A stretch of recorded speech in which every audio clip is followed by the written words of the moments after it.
Happy birthday, Matt. Happy birthday, James. Hi. Not actual birthdays, but it is No? roughly the birthday of the show, give or take. Yeah, give or take. Yeah. It was first week in August, I Yeah, think, last year that we put the first episode of something up, yeah. and so this Birthday is of a channel, then. going. Yeah, birthday of the channel. Yeah. Um, so this will be the birthday week. Yes. Um, yeah, happy birthday, James. In this episode, we're just going to have a little ramble. We're going to talk Yeah. about last year, some entertainment news, including shock horror, some sport, as there's something going on in Japan at the moment. Aye.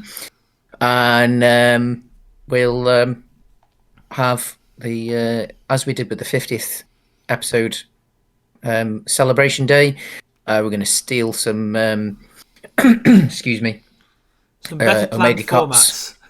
Yes. And do a little 20 questions each, just for a bit of fun. So, where should we start, James? Okay, so first off, have you been watching? Well, no. First of all, I saw Suicide Squad the other day, the new DC film from James Yes, I was Gunn. going to bring that up. How did you feel about it? I haven't seen it yet. Oh, I'm it's not great. entirely sure if I'll get to see it at the cinema. If you do get a chance, I would say it's worth it. Hmm. It's very good. Yeah. Yeah. Yeah. Much better than the previous Suicide Squad film. I mean, I imagine it's significantly different. Um, yes. I mean, it's Suicide Squad. It's still the same core kind of. Hmm. But Well, I say significantly. I imagine it's probably very different to what David Ayer had set out to. yeah, And probably a better version of what the reshoots and re-edit led attempted to to turn it yeah. into. Yeah, yeah. So I imagine it's typical James Gunn. It Obviously, is, that but cast is superb. it's James Gunn. It's James Gunn as opposed to Guardians, James Gunn. yeah, as in because Warner clearly don't give two shits about it being What's its family certification in entertainment. the UK? I don't actually know. Let me bring up the Odeon. I imagine and it's see. at least a 15. It's got to be at least a 15. Yeah. Yeah. Because I can't imagine it being 18 because obviously if it's an 18, there's a chance that's a It's 15. that's it's a 15, yeah. I would Because say obviously with I say it's on the upper end of 15 yeah, as well. so it'd be what would be considered a hard R in the States and not the dreaded NC-17. Yeah, this is a So, this is Sliver and Super James Gunn playing in the DC universe, and oh, with okay, fair enough. a franchise that allows you to get away with it. Right, Suicide Squad more than any other superhero franchise probably lets you get away with this because of the point of it. Right, it's Yeah, I'd say disposable so. supervillains and then some not so disposable supervillains. Hmm. Margot Robbie continues to be Harley Quinn, as in just like in the same way that we talked about how Superman just was like how Chris Reeve Reeve was just Superman. Yes, and Clark, yeah, because obviously they are like as with a lot of superheroes with their secret identities. It's sometimes it's that case of in a way you that get an actor who's an excellent Bruce, but not necessarily a I don't great think we've had a live action like. actor who's just like, oh yeah, that's Batman, and I can't really imagine anyone else in that role embodying it in the same Yeah, manner. no, I think we've certainly had Bruce's. Like, and I think as much as I don't like the films, I think actually Ben Affleck does probably the closest Ben job Affleck of getting probably is the closest. getting Yeah. both. Yeah. Although I think that potentially, Ben Affleck, I feel unfortunately, is a whole load of wasted potential because I he think was a I spot think on every casting. single person in that cast Yeah, is wasted. That's the biggest criminal action with those films, unfortunately. Like, I mean, obviously we've discussed it before, but like Jonathan Kent's casting, could Yeah. you get a better No. Jonathan Kent? No, you couldn't. And yet, like, And does Cosner need to be there? No. Like, I think we've also, I think it's evident that Margot Robbie has a lot of behind the scenes control over Harley Quinn as well now. Like, she obviously loves it, though. I think that's Yes. that's the nice thing about it. Like, that she obviously adores this character, so that you can. Yes, she wants to protect it, but she's protecting it for the right reasons. Like, that's and I like think Birds of Prey. I think she was clearly the driving force that she picked Kathy Yan to direct. She actors as producers. I get the feeling that she's very hands on in getting what she wants for the character. Like finding a director she wants to direct that film, getting a screenwriter she wants, getting cast she wants to be the assembly, with probably slightly less control in James Gunn's Suicide what, sorry? Squad. Assembly. the what? Sorry, Assembly. it's not Spanish. It's a French word. Ensemble. Ensemble. Yes. Okay, yeah, it's close enough. Yeah. Maybe slightly less so with obviously Suicide Squad, because Yeah. but she's still as Harley Quinn. You just, as much as I like to say, animated wise, I love Kelly Cuoco. Kuwako. Yeah. Cuoco's Harley. I mean, the animated show is superb, it and I is. think the fact that like we live in an interesting time and a wonderful time where you can actually have two spot on Harley Quinns, like different interpretations of Harley Quinn, obviously, but two absolutely bang on Harley Quinns. I was saying to a friend the other day that we're at a point now where I think the character's developed enough that however you introduce that character, whatever Harley is, Harley as the Joker's girlfriend, Harley as the Joker's psychic henchman, I think has to be part of her past. It's part of the origin story now. Like, the character's developed over time for long enough that element of the character, for the most part, should kind of always be the past for her.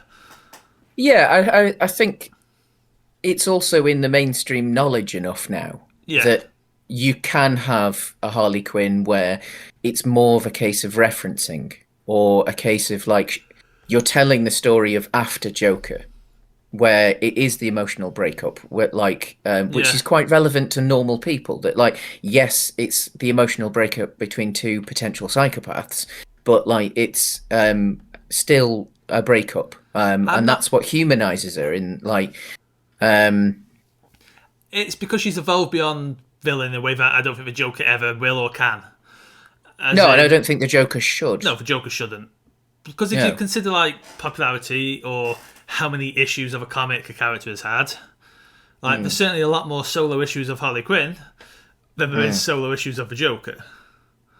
But then I can't imagine. The Joker has got an ongoing book at the moment, although it's more of a James Gordon book. Yeah, I mean, I can't imagine that like the Joker as a solo. No, he doesn't function that way. Would make a long run thing anyway. I mean, Harley does a very interesting well. Perspective work. Like Harley works well as a for anti-hero, because that is what she fundamentally is. It's like this villain who just really does want to try to be a. Because it's thing, right? She's, as a character, despite where she may be these days with everything that's happened to her, she's still technically a trained psychiatrist, and a very good one at that. Yeah. I mean, she's Dr. Harley Quinn, isn't she? It's not like she's... Harley Quinzel would be the Doctor. Yeah. But she's an Olympic level gymnast. But yeah, so Margot Robbie delivers the Harley Quinn performance you'd expect. Yeah. Coming away from that, Elba is great. Mm. The lady who plays Ratcatcher 2 is great. Slight spoilers for the film. Mm. It uses some wacky DC ideas that are like that is so cool to have on film. Like it uses a classic Justice League villain. Oh, okay. But one of the. Do you mind slight? No, go for it. Okay, so spoilers for Suicide Squad. It's not out in America yet. If you don't want, I'll wave madly afterwards to show spoilers are over. I'll try and remember to put in the edit a spoiler banner. Has Star over Conqueror. The giant starfish. Oh yes. That like spits out little starfish. Well, that was in the teaser trailer, wasn't it?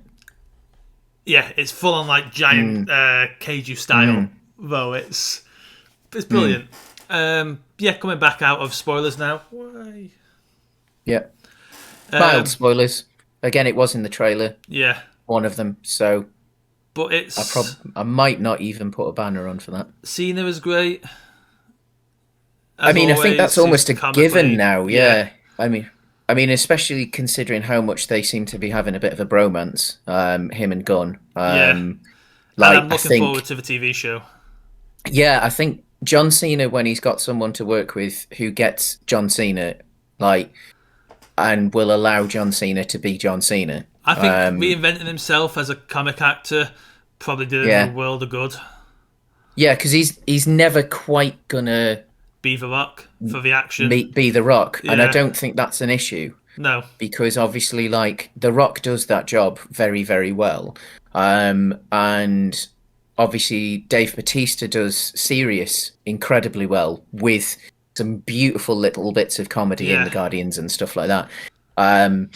But of course, Bautista's spoken himself about how he's too old to be a full-on action star. So, for him, it is about the serious roles. Whereas, Cena he's got a charisma and a level of humor and what have you that, I think, spot on, absolutely spot on. I think because a lot of his comedy works because he's John Cena. He is this square-jawed, kind of straight-laced. Yeah. Even in this film, as the Peacemaker, right? Yeah. The comedy is in the fact that he 100% buys his own bullshit. Oh yeah. And I think actually, oddly enough, that the person that's going to suffer the most from John Cena being a star is Mark Wahlberg. Because John Cena's significantly better at it. Because for the most part, he is a better Mark Wahlberg. He is bigger, better, funnier, and I don't necessarily think he's a better actor because when Mark Wahlberg really puts his mind to it, he very rarely does though.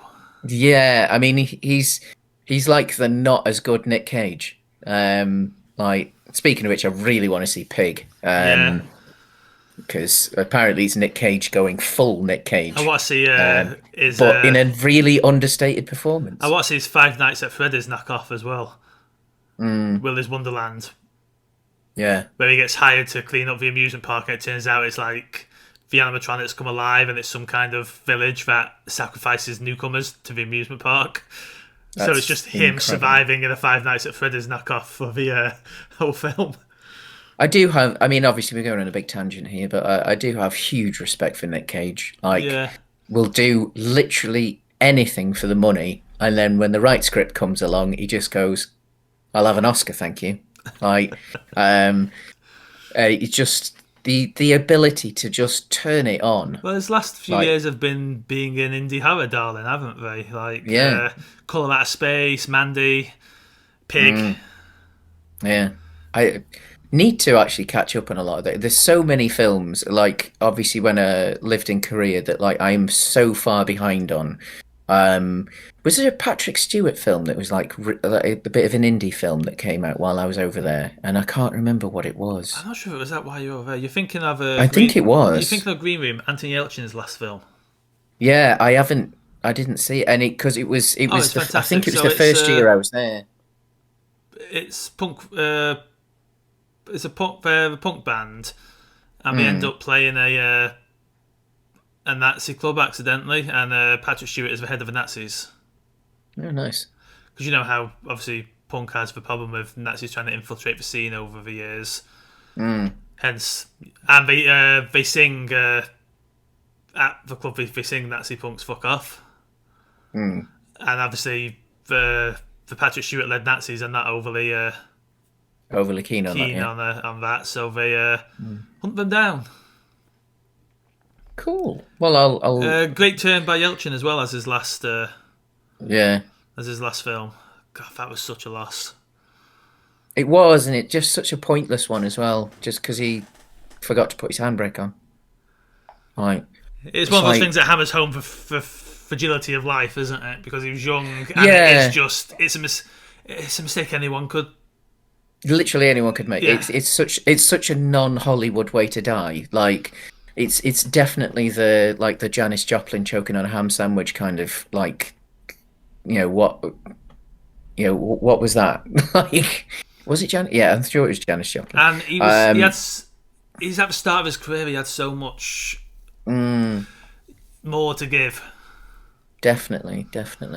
Have you seen anything else recently? Because I know you have been venturing to the cinema because you've got a nice little cinema next to you, whereas I've not yet braved it. My last film before Suicide Squad was Black Widow at the IMAX. I don't think we talked about it. How did you find it? It's fine. Yeah, it's just is what it is. It's a Disney Marvel film. We know what to. And I don't even say this this isn't meant in a negative light. They're the McDonald's of cinema. Just for any of our potential international audience, McDonald's isn't terrible here. It isn't terrible anywhere but America. Oh. McDonald's is generally decent the world over. It's just food quality is so low in America that it's... Oh, yeah. I mean, it's like one of the worst things I've ever put in my mouth. Well, I've said, McDonald's, right?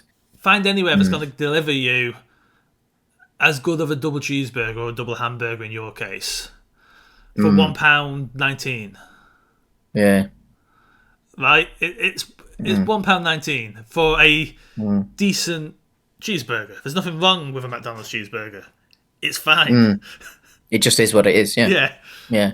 So, and I think, so when I say McDonald's is the Marvel, and not even just Marvel, live action Disney, because I think I would also slot in their live action remakes into this. Oh, certainly. Slot, right? Yeah. Because I don't think they're breaking the mold in any way, other than maybe the Maleficent. I watched Cruella recently as well at the cinema. Yeah. And it was fun. Yeah. But all these... I think at least with Cruella and Maleficent, they're telling a different story to just doing a straight remake. My more point is that they have a structure. Whether it's live-action Disney films, Marvel films...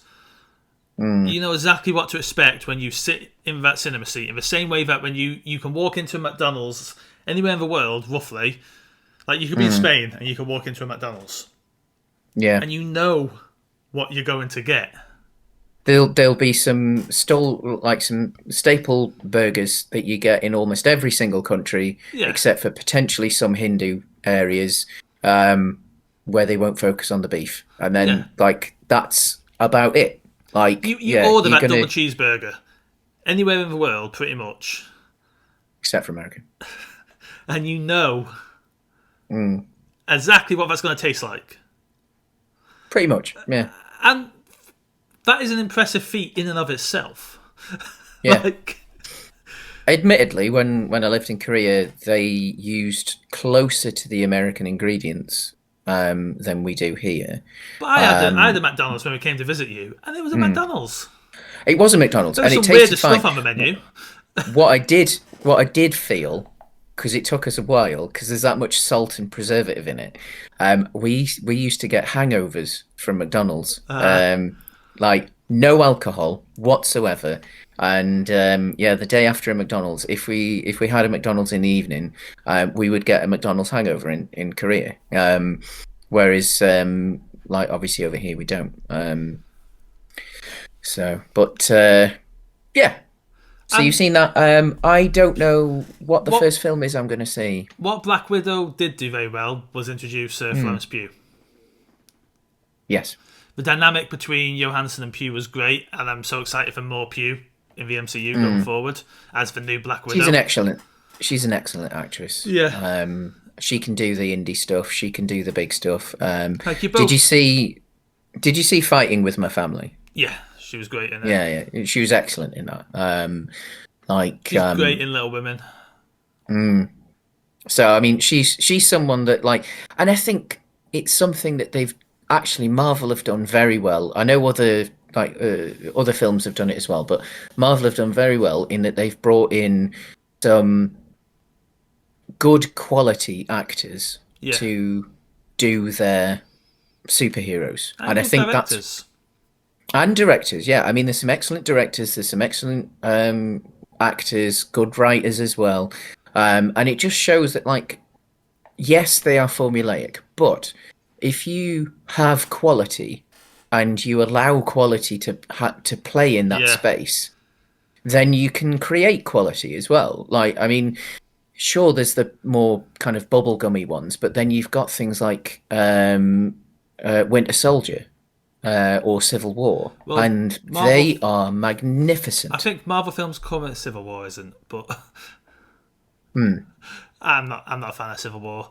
There's parts of it I like, but as a film as a whole, I think like it's Avengers 2.5 that it sends in one way or another. As Captain America 3, it doesn't give Captain America the beats that Iron Man 3 say gives to Tony. No, but I think there are those. It's an Avengers film as opposed to a Captain America. Yeah, film. There are those moments though where like Cap and Iron Man are like Marvel, really, really good together. For Marvel template is the blending of the Gunn and Russo template. Yeah. And some films will lean more towards one, and some films will lean more towards the other. It's thing for the person who set up the combination with Avengers. There's very little of a Whedon DNA left in the MCU. It took the James Gunn DNA and what the Russos did with Winter Soldier, and those are the two core strains that run through Phase 2 onwards. And although I think as much as obviously Whedon is a problematic person, I think he was exactly the right person at the time to deliver at least the first Avengers, and of course he heavily retooled the first Captain America film as well. And you can tell it. You can feel in the first Captain America the Whedon influence. In regards to like thinking of our before the MCU stuff that we do, though, that whole first phase of Marvel does feel adrift isn't the right word, but it's from a different era. It feels that, but it also, because like it wasn't quite at that point where I know obviously Kevin Feige was there, but like a lot of those aren't the Disney films either. No, they're not. They're not like Disney films till post Avengers. Avengers is the first one technically. I think so, yeah, because they didn't have because obviously what's his face, Jon Favreau was one of the creative heads because he of course did the two Iron Man films. And then Feige was around there somewhere, and like I think Whedon was the essentially the tool that helped to focus the overall property. And yes, obviously it was right for him to move on, and it was right because the people who've taken over in his place have done such a wonderful job with it. And I think obviously Kevin Feige's found his feet. He knows how to choose a director as well. Interesting where we go now. Obviously we're getting into some of the weirder thoughts and ideas of superheroes. Because it's definitely multiversey stuff. We're getting an Eternals movie this year. Yeah. The Jack Kirby invention, no one bar the nerdiest of nerds remembers or cares about. Great Eternal's one of the comics currently. Yeah, it'll be definitely interesting. But yeah, I don't know what my next cinema outing will be. As I said in a previous you're both episode, double vaxxed now, aren't you? we are both double vaxxed. We still feel relatively uncomfortable in public spaces. Yeah. And obviously now is your nearby cinema? We've got loads. Have you got an Odeon near you? We've got a huge Odeon with an IMAX. So what you can do with, which I'm tempted with that. If you install the new Odeon app, you can always see the seat plan, and you can move your seats up till like the morning of your screening. Oh, okay. And you can also refund your ticket until the morning of your screening. So, to be honest, I think it might be a last minute thing. I think whatever we're going to do, it's going to be if the wife can finish work early, and then we go and see something that's at least a 15 rated, so that because it's summer holidays at the moment, so all the kids are off. That's why I didn't go see Jungle Cruise after Suicide Squad. So. I've also heard some like awful behaviour of people just leaving it like a bin because it's like they're so used to watching stuff at home now that they just have absolutely no respect. I've not noticed that in my cinema. Yeah, I mean, I'm hoping it isn't like widespread, but I've been going to quiet screenings, cause that's what I've been doing. I've been potentially booking, looking at the app, and if it seems to start filling up a lot, I'll cancel my ticket. And obviously, I have a limitless pass for Odeon, so I don't.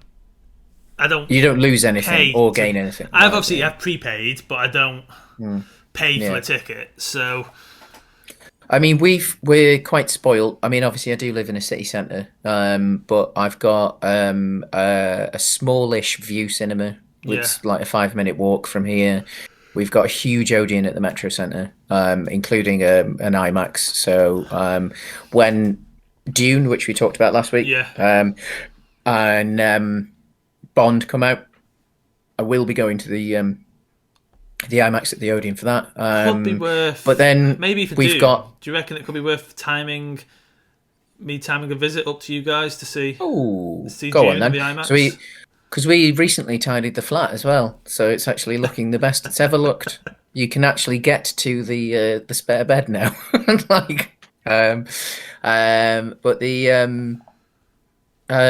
what else is there? There's a couple of independent cinemas. And we've been to one of them. Lovely little place. It's actually almost a museum because they've got like some like older projection stuff in glass cases and stuff. It could be an interesting film to watch on a screen like that. Suicide Squad, because it has got an 80s war, like a 70s 80s war movie vibe to it as well. Interesting. So we might have a look at that. There's the Everyman Group has a cinema here as well. I always want to go to an Everyman's cinema. I really enjoy them. Like they're meant to be very good.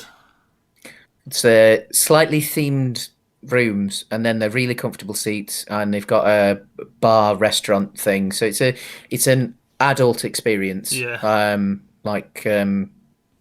Not porn obviously, but it's an adult experience. It's a proper like mature, grown up, go out, have a couple of cocktails, watch a film in comfort, and enjoy it. Like it's one of them, and not a terrible price really. Like, I mean, it's on the more expensive end of the spectrum for cinemas, but you are getting an experience for it. So, like, what gets me talking about this, like, I love how cheap the View is in the centre of Manchester as cinemas go.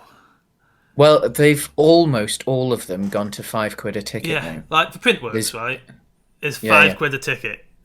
Or I think if you go see something on the IMAX, £8 a ticket. I think it's because where everyone else has started doing those subscription things, like you've got the Odeon Pass or whatever. Like, Cineworld has one. Cineworld's got one. I think there's another major chain in the UK as well. View's just gone. You know what? Sod it, £5. Yeah. I think it's working.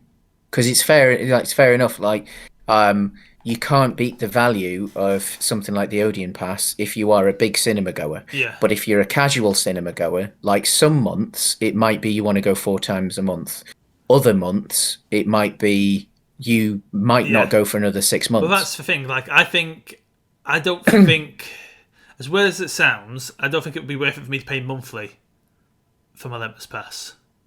Yeah. Because I think some months might go by where I'm like, I've not really benefited from that this month, but paying for it all in one lump sum just makes the cinema free for a year.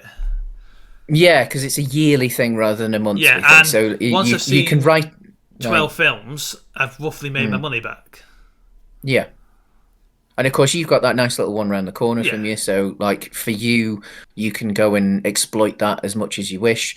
And then, of course, it's not an awful journey into Manchester for you. Because I assume you take the train. Yeah, but I'd pay for a film. I've go to Manchester because obviously Printworks isn't an Odeon anymore. It's a View. No, it isn't. Is there a? There's an Odeon somewhere. Is there an Odeon? Yeah. But it's not smaller. Between those two, I'm probably just going to go pay a £5 at View. Yeah, fair enough. Yeah. But yeah, so I do know the next 100% film that I'll be seeing outside of the house. There is I think it's Luna Theatre or something like that do like outdoor showings of films. They've got the first 3 Harry Potters that they're doing at the end of summer in various like outdoor spaces, and the first 2 Harry Potters, Hogwarts, was shot at a castle near us, and they are showing those Harry Potters in that castle. So I'm going to see the second of them. So I'm going to see Chamber of Secrets on my birthday. 2 films that kind of feel... The 2 Chris Columbus films that feel kind of like a different franchise. Yeah. Yeah. I think we actually having this discussion on Comics Unmasked on one of the recent episodes where we were talking about how Cuarón really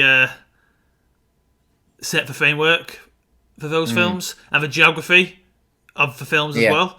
Like, the Hogwarts of the first 2 films doesn't really have any geography to it in the layout and where things are.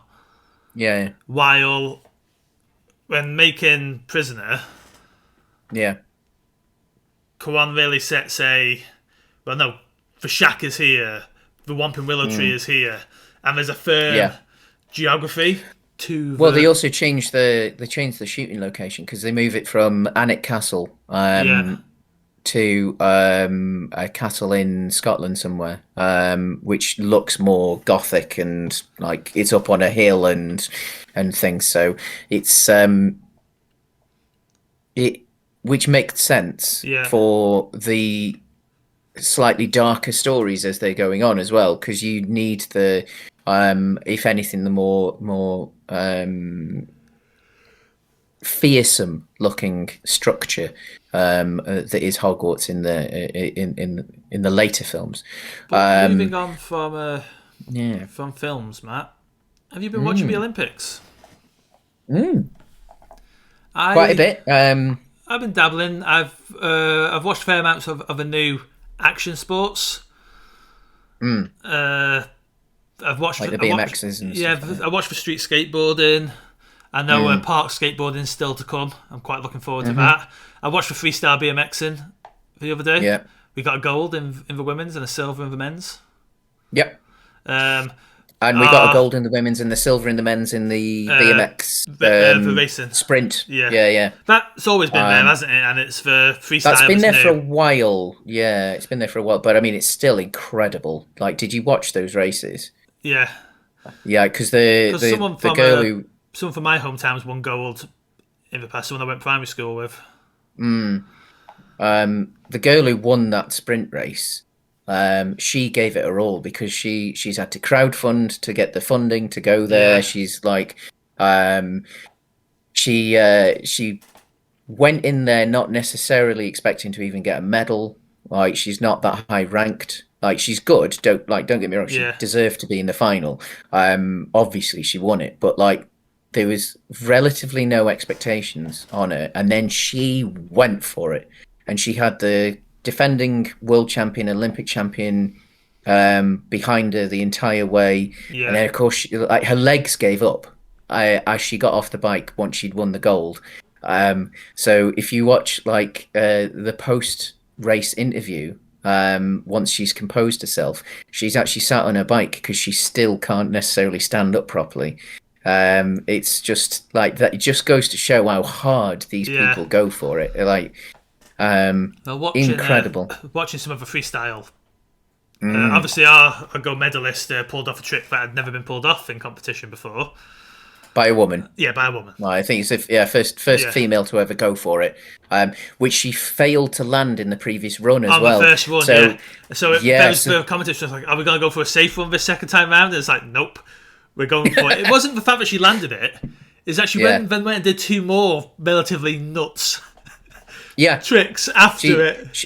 Yeah, landed it, did a few more extra ones, like, and she looks so calm. Yeah, Like you watch the replay of it, and it's like, it's almost effortless. Like obviously the big tricks you can see she's concentrating on, but in between the tricks, she's just so smooth. It's just like there's the American who was favourite, right?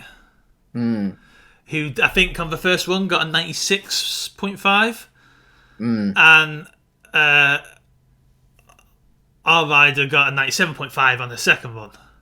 And you watch him it cuts to the American watching the feed in the back, and you can see the moment where I think even though she's still got her second one to come, I think there's a moment where she realises I've just got silver. Yeah. And like you see her start a run and she slips the pedal on her second one, and at that point, rather than carrying on, she just kind of goes, "Nah, I haven't got it. I can't. I mean, can't beat my last." Yeah, he's got to be intimidating when you see something like that. I mean, I've been watching a fair bit, like just on BBC Breakfast, because obviously the action sports seem to be very jovial as well, as in everyone. Yeah, everyone is there to. I think they all. I mean, to be honest, it's been quite nice in a lot of the sports actually. Other than like literally just before we started shooting this morning, the men's not pursuit, Denmark versus Great Britain, where the Danish lead rider crashed into the back of the unfortunately trailing British rider because he wasn't looking. And the Dane was furious, absolutely furious, because he wasn't looking, but blamed the Brit for it. So, but other than that, it's actually been quite a nice Olympics. Like, people have been applauding each other. People I mean, it's the Olympics where things like mental health has started to come up as well. And most importantly, I think it's mental health that's been spoken about by American athletes. And America is notorious for being as hard and as critical of their athletes as the likes of China. You've seen in their response to Simone Biles. Biles? Biles? Yeah. And it's also like it's worth noting, like I think as a general, a lot of people have a wrong perception on gymnastics because that stuff is dangerous. It's very dangerous. And the thing is that, like, if you get the I think it's the wiggles as they call it or something like that in gymnastics, they if you doubt yourself, you can land on your neck and kill yourself. Yeah.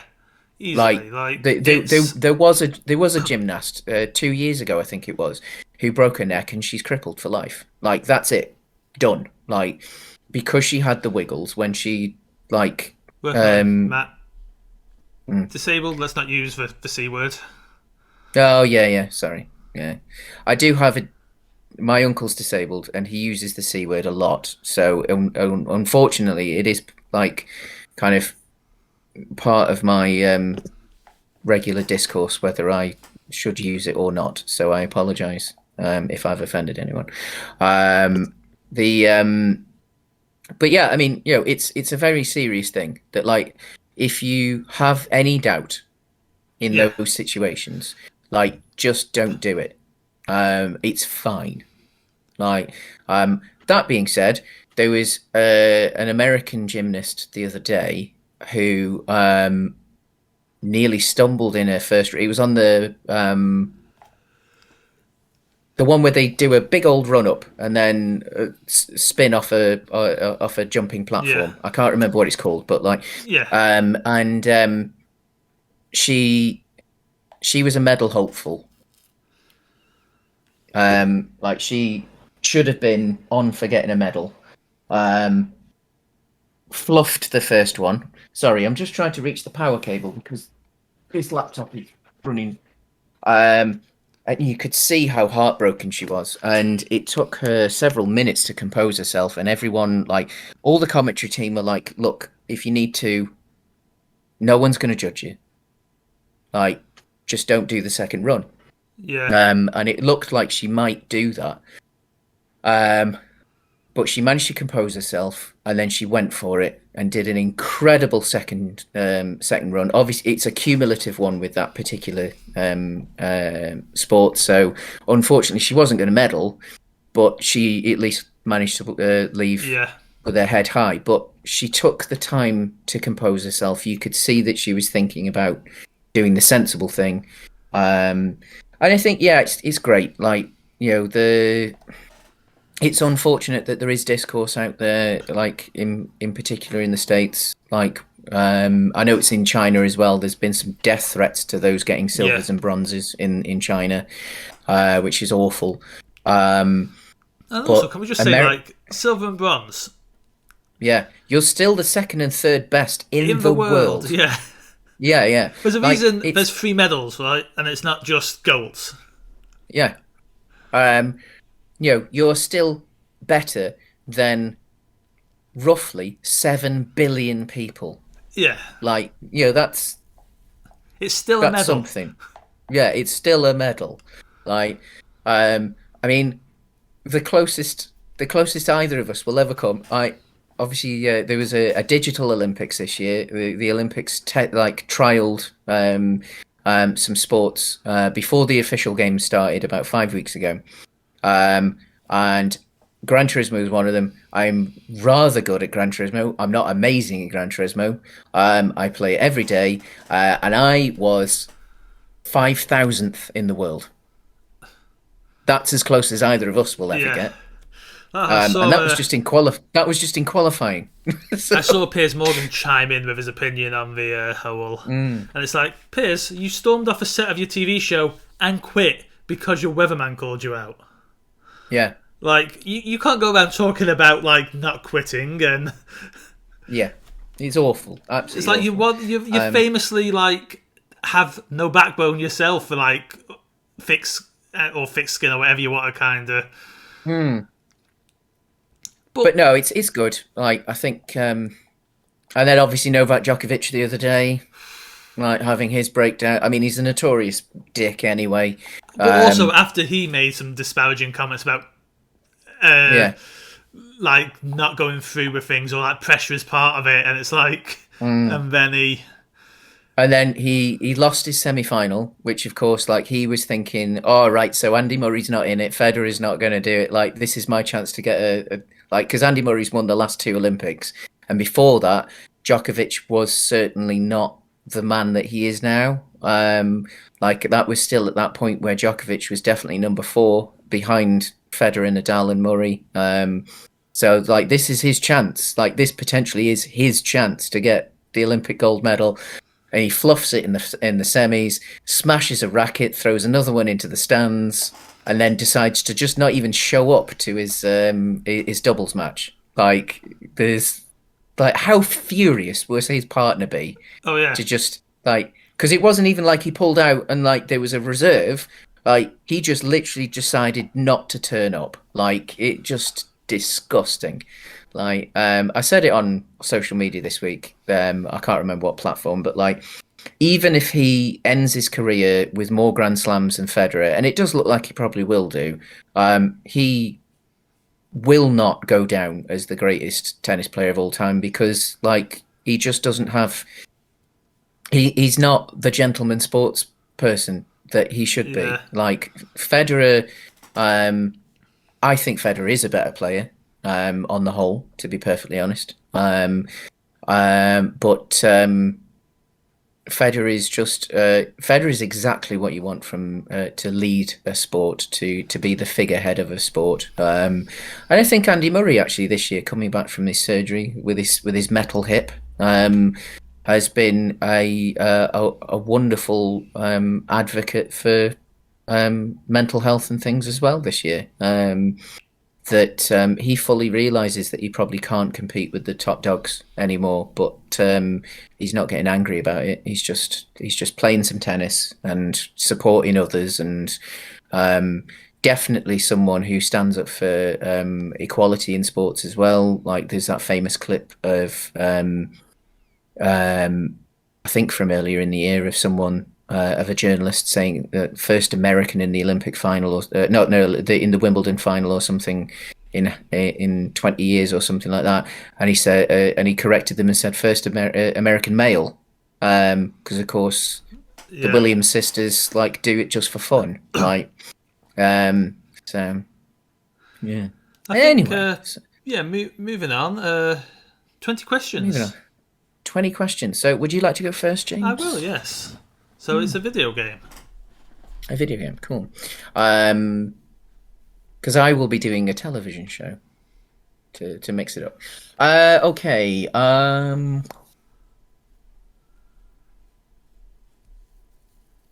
Is it from this millennium? Yes.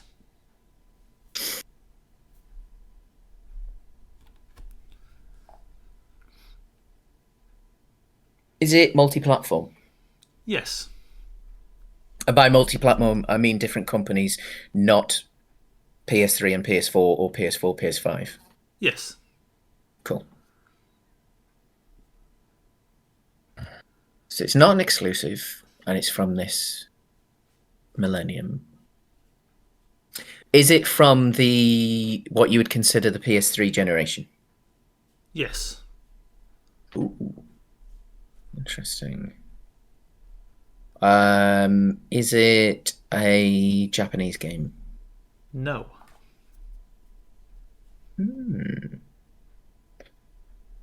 Is it... Do you wear a hat?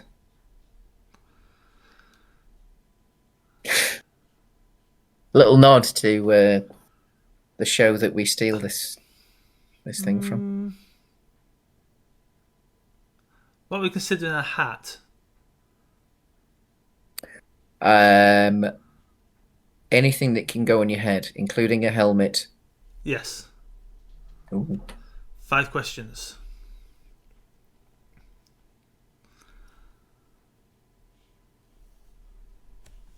Is it in the first person perspective? Yes. Yes. Is it a shooter?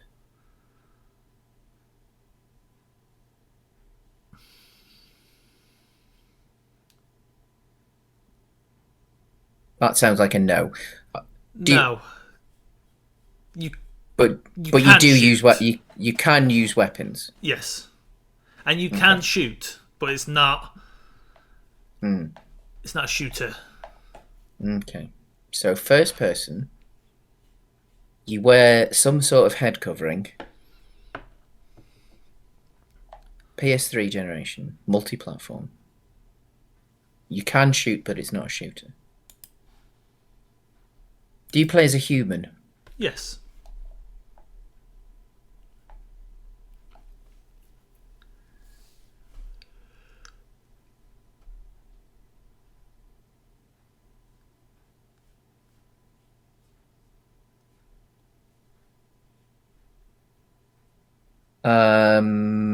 Is it set in the future? No.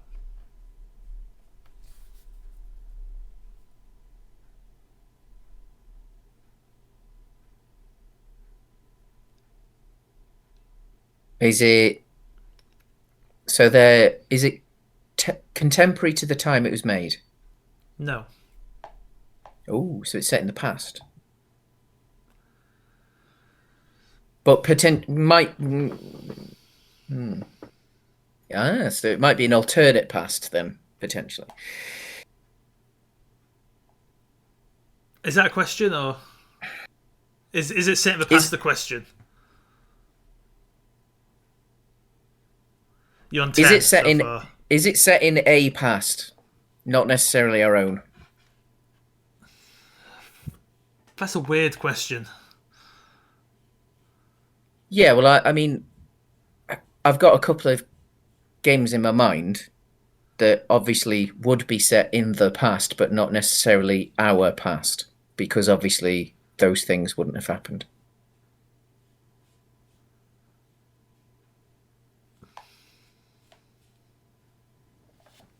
Because if it's not in the future and it's not contemporary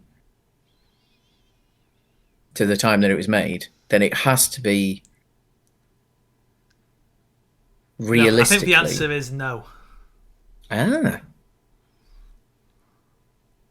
Is it a fantasy? Yes. Okay. Is it set on land?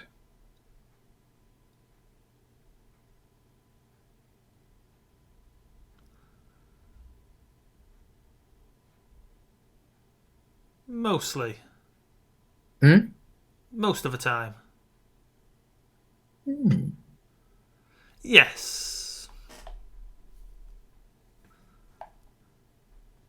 Yeah. Okay. Yeah. All right. So that's the 3 BioShock games out of the way with. Because none of them are set on land. I would also have said yes to shooters if it was one of the Bioshock games. Would you? Yeah, they're shooters. Interesting. They're not Call of Duty, but they're Yeah, shooters. fair enough. Yeah. Is it made by a French-speaking team?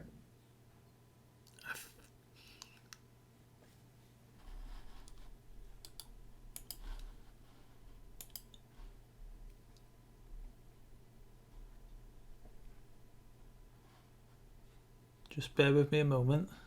I'm wondering. Because if it's not, I am very lost.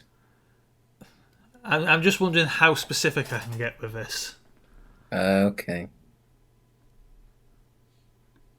You're going to make me choose between French, and Quebecois, aren't you?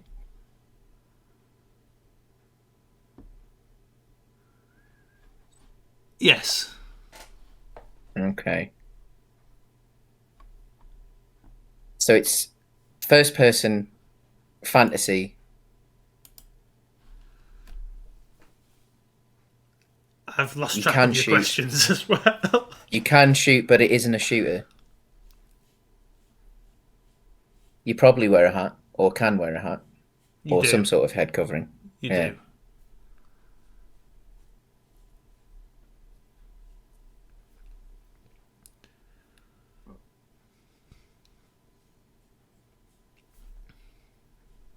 Are there large puzzles involved within the game? Like, say, can some rooms that you're in, can you manipulate the space?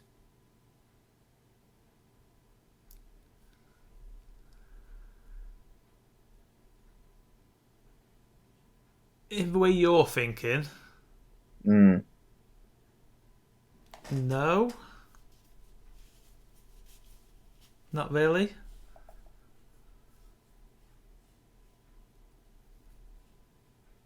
Now I'm lost. Yeah, I've completely lost track of what question we're up to. I think you're on probably about 13, 14.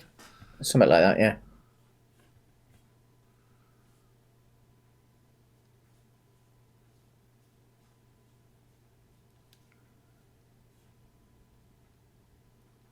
What are you thinking? Well, I was thinking, is this an arcane game? Yes.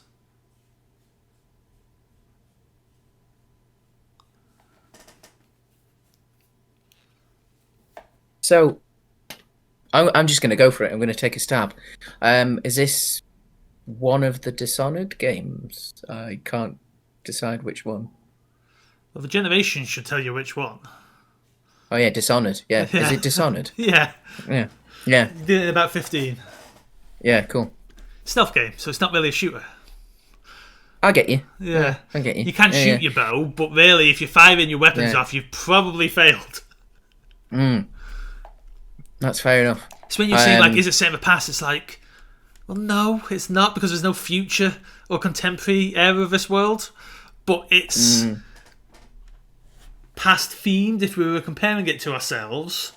But there isn't a present or a contemporary in this fantasy world for it to be the past. That question really stumped me on, like, how to answer this, because I got what you were trying to find out, but it's like, it's not the past. Like, I get you. It's a fantasy world. James is going to have to talk for a moment because I need to nip to the toilet. Okay, my favourite thing is talking. And then, when I'm back, we'll do my 20 questions, I think. Okay. On a television show. Well, I guess I'm talking for a bit, guys. Don't really know what about. Hey, if you've seen Suicide Squad and you like it, let us know what you think in the comments below. If you've been watching the Olympics, let us know how you've been finding them. Hope you've enjoyed a year of content from us for the three of you out there who watch this. More to come, I imagine. Got some ideas for future content. Star Trek Lower Decks Season 2 is out soon, so we'll be covering that at least when that launches, like we did last time. On Disco Deck.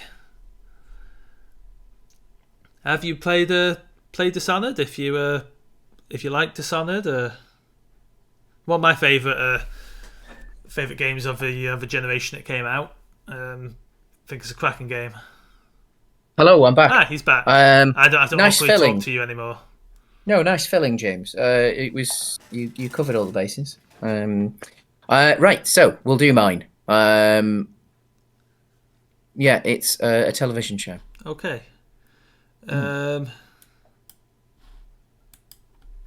Is it 20-minute sitcom format? Pretty much. Okay. Is it a sitcom? Yes. Is it American? Yes.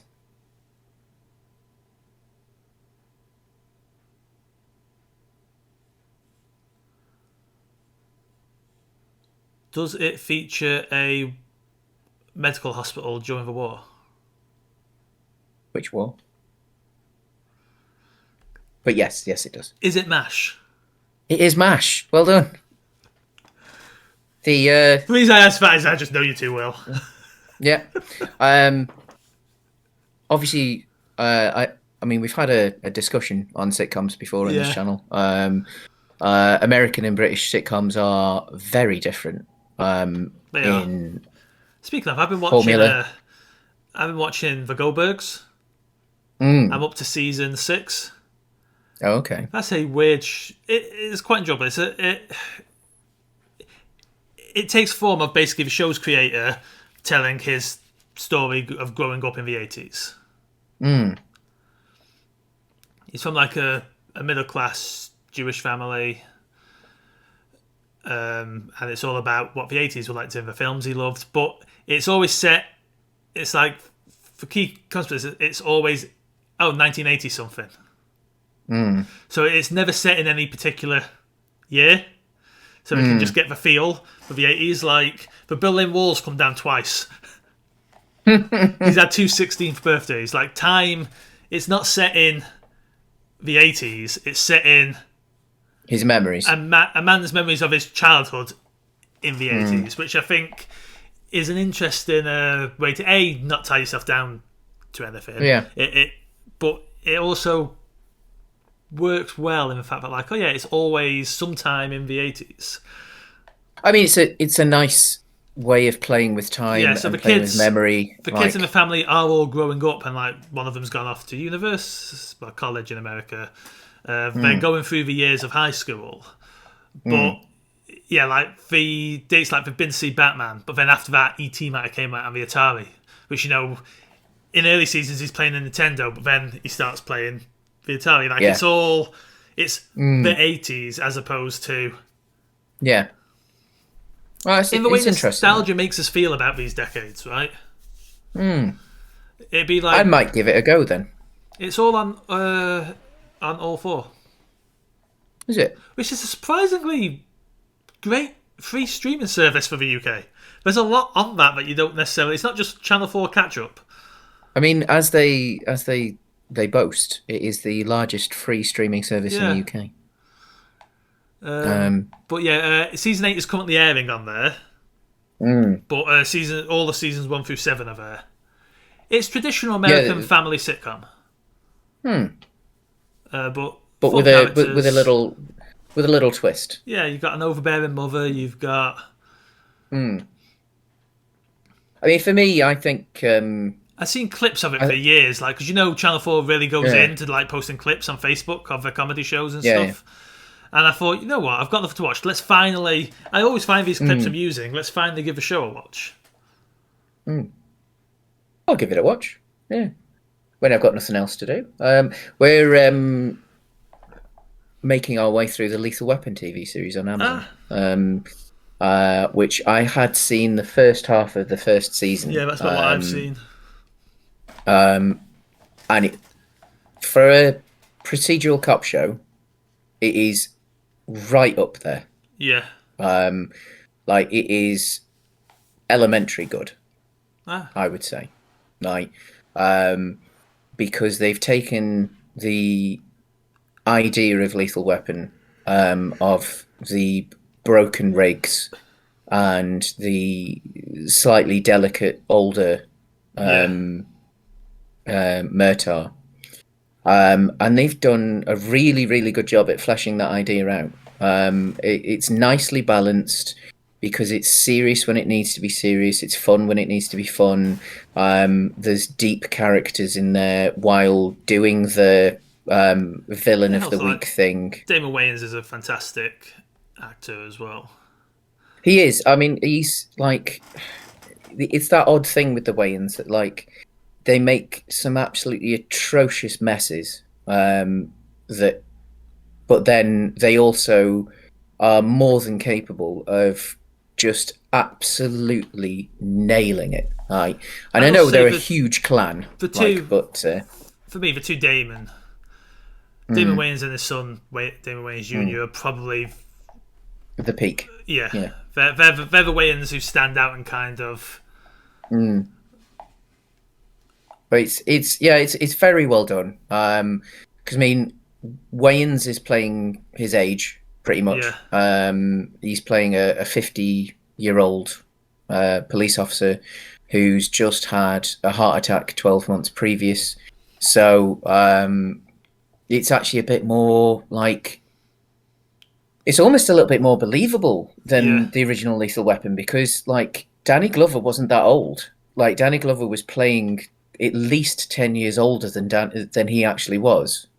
So when he's like, I'm too old for this shit, like that's him really having to play old, and you don't necessarily get the context for it. Whereas like Damon Wayans playing a 50-year-old, essentially Damon Wayans, but as a police officer, who's feeling quite delicate and quite like, because he's meant to be the top cop in town, but now obviously he's lost some of his confidence because of the heart attack. He's not as fit as he was. He's not as fast as he was.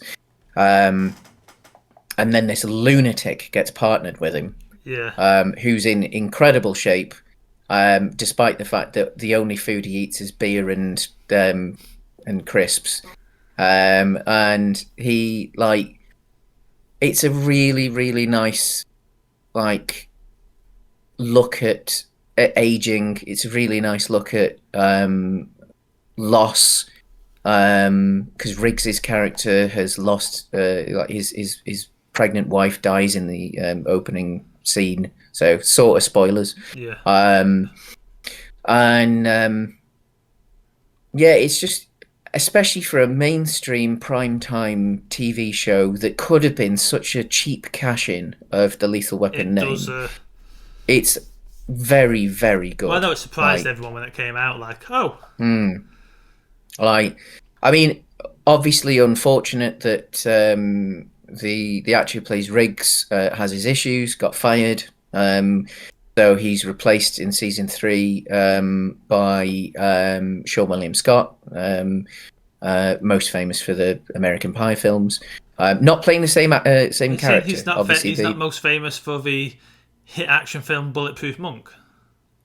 I mean, obviously, in more recent years, he's potentially more famous for playing Country Mac on Always Sunny in Philadelphia in that one episode. Oh yeah. On Mac Day. I know he's in that American remake of you know about UK sitcom. I've not seen it, about those cousins. Is it This Is the It doesn't ring a Life? bell.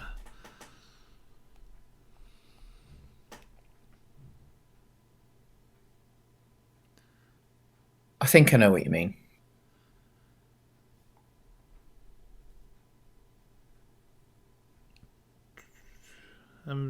I wonder what it's like, because so many American remakes of British By all sitcoms accounts, are just... not good. Yeah. I didn't realise they make the company made. Oh, This Country is what it's called. Ah, right, yeah. Yeah, it's got like.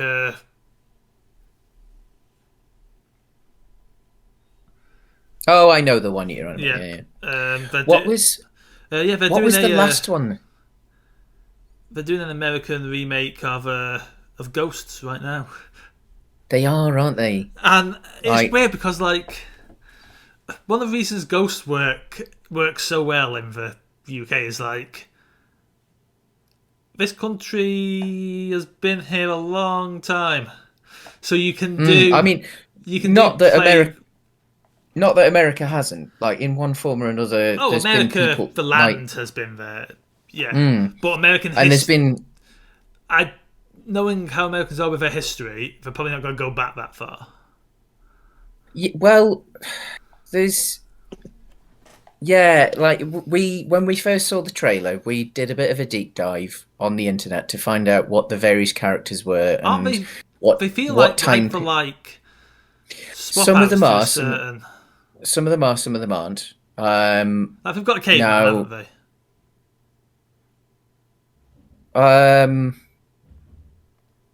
No. No. There's a Viking. Oh, Viking. Because obviously there was a Viking. Yeah. I know we've got the scout leader. Yeah, they've got the scout leader. There's a Native American, but I don't think it's meant to be that old of a Native American. Yeah. Which the Native American would have made the perfect, especially a very, very early one, would have been the perfect partnering for the caveman, because obviously the first Native Americans made it to that continent. Well, the main burst of them at about 5,000 BC. So, like, relative to the Native Americans that Westerners, Europeans encountered in like about 1500, they would have been relatively primitive. So you could have had something there with that kind of character.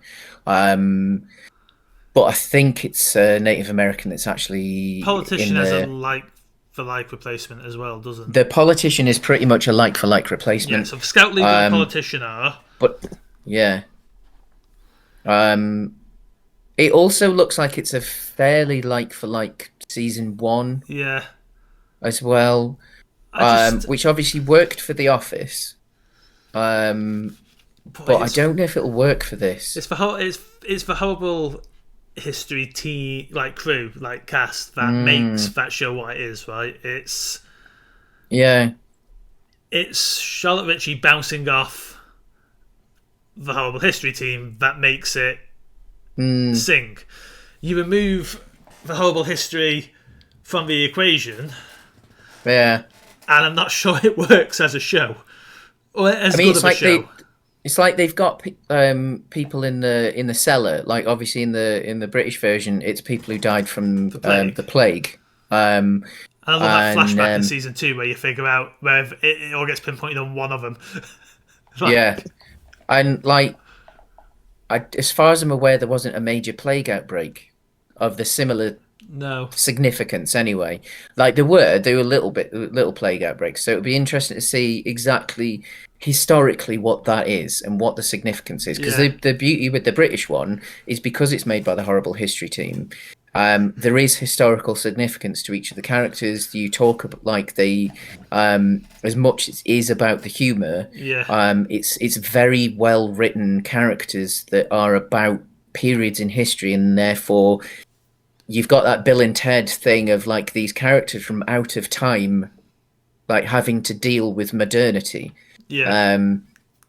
while also being dead, and having to deal with the fact that they are dead. Well, I think at least the so- original 2 seasons of and Christmas special of British Ghost so far, I don't know if we'll get more or not yet, gets the firm stamp of the Bears' approval, right?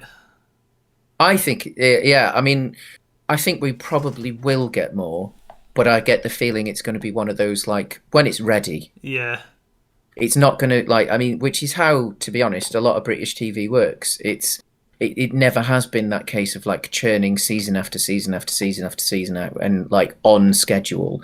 It's literally like when it's ready to do another season, we'll do another season, and we'll try and make sure that it's as high quality as possible. I think they'll have plenty to say. Like that, there's again such a wonderful variety of cast and character that it. Considering they'll only have to make 6 episodes, I don't see them having an issue. No. Or, of course, they could make a film if they really wanted to. I'm sure that like they could get the funding together to make a little film that will do well enough in the UK to make its money back. Yeah. But I watched the first couple of episodes of Centaur World on Netflix the other. I don't know what that is, James. It's a new animated comedy musical show that is about a warhorse in this gritty fantasy world with his rider escaping. They're on the run from the monsters who are coming after him. They've got the magical MacGuffin that's going to potentially save the world, and they get caught. And the warhorse flies off the edge of a cliff and ends up in Centaur World, where everyone is a centaur of some variety. And it's a brightly coloured kind of like nuts world, and it's that kind of weird smashing together of this like gritty horse and these singing centaurs. It's fun so far. I've seen the first 2 episodes. I quite liked it. Oh, I might give that a watch then. And I watched sticking on musicals. I watched the first 2 episodes of that Schmigadoon from Apple as well. Oh, I don't watch anything on Apple yet. It's the new TV show by it's a classic kind of Hollywood paint your wagon style musical. Father, the 7 that style of, and it is being directed by Barry Sonnenfeld. Oh, interesting. It has Cecily Strong and Keegan Michael Key in it as the 2 leads, and they're on they're a couple who've been together for a while, and the magic's kind of gone, and they're on a hiking trip, and they end up finding this town. They cross a bridge and we enter this town called Schmigadoon, where it's a musical. And they can't leave the town until they find true love. And obviously they think, oh, well, we'll just cross a bridge together, but it doesn't work. So it's like obviously I think the plot it's going for is they have to learn that they do love each other. But at the moment, after the second episode, they've kind of split up and they're interacting with other people in the town. And it's first 2 episodes were good. I'll give that a watch as well at some point, obviously. Like, I think with Apple, it's probably going to be a case of maybe down the line just grabbing a month of it, grabbing a month and smashing some stuff out, and because they're getting Foundation soon as well, aren't they? That Isaac Asimov adaptation. I mean, they've certainly got some good TV on there. I think I just like there's not enough on there, I think, to warrant actual paying monthly for it. No, I think like I'm still operating on the the thing is that like especially at the moment, we're still finishing our Star Trek marathon off. We're not too far from the end now, yeah. but like we're like 2 episodes from the end of DS9, and then we've got 2 seasons of Voyager, and then it's a case of just rewatching. Modern Trek. Yeah, And you've got yeah. what, Insurrection and Nemesis still to do? Yeah, I've got Insurrection and Nemesis still to do. I've got obviously Picard, Lower Decks again, and the new season of Lower Decks. And I think we're getting it at the same time, give or take, this time round. I think that now they found an international rights holder for it. Yeah, we should get it at a similar. I imagine it'll be. Problem is, they released it earlier than we planned last year in America because of the pandemic. But which is fine. On a note about Lower Decks coming and looking at the time, I think that's where we'll call it. Yeah, so happy birthday, James. Yeah, happy birthday. And we hope you've enjoyed the year of us. We certainly have.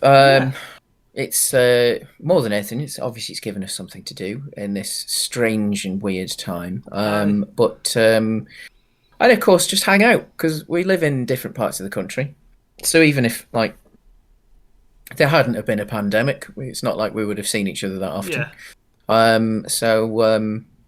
It gives us an excuse to watch some films and watch some TV, play some games, go to the cinema, and have a good chat. So on that note, yeah, we'll see you around. See you soon.